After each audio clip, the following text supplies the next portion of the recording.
या प्रकरणी आम्हाला जेल प्रशासनाचे अनिश हरणे म्हणून जे आहेत कारागृह शिपाई आहेत त्यांनी आम्हाला FIR दिलेली आहे फ्रेझरपुरा पोलीस स्टेशनला. या जेलमध्ये दस्तगीर गफूर शहा आणि तबरेज खान नावाचे जे 2 आरोपी आहेत हे जन्मठेपेची शिक्षा भोगत आहेत आणि त्यांच्याकडे त्यांना 2 मोबाईल फोन, एक लावा कंपनीचा आणि आणखीन एक ओप्पो कंपनीचा कीपॅडवाले असे 2 मिळून आलेले आहेत. त्यांच्या बऱ्याचची झडती घेतली असता त्यांना ते मिळून आलेले आहेत आणि याकरिता जेल प्रशासनाच्या एकूण सुरक्षा व्यवस्थेचा भंग या दोन्ही आरोपींनी केलेला आहे. म्हणून त्यांच्यावर या पद्धतीची कारवाई करण्यासाठी त्यांनी रिपोर्ट आमच्याकडे दिलेला आहे.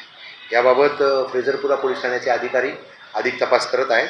आज त्यांना जेल प्रशासनाची योग्य ती परवानगी मिळालेली आहे. त्यामुळे पुढील तपासाला त्यांनी आता आज सुरुवात केलेली आहे. काल दुपारनंतर संध्याकाळनंतर हा गुन्हा दाखल झालेला आहे. तर माननीय कोर्टाची परवानगी घेऊन आणि इतर सर्व बाबींची पूर्तता करून आम्ही या सगळ्या बाबींचा तपास करत आहोत आणि हे मोबाईल यांच्याकडे कुठून आले याबाबत अधिक तपास फ्रेझरपुरा पोलीस ठाण्यामार्फत करत आहोत.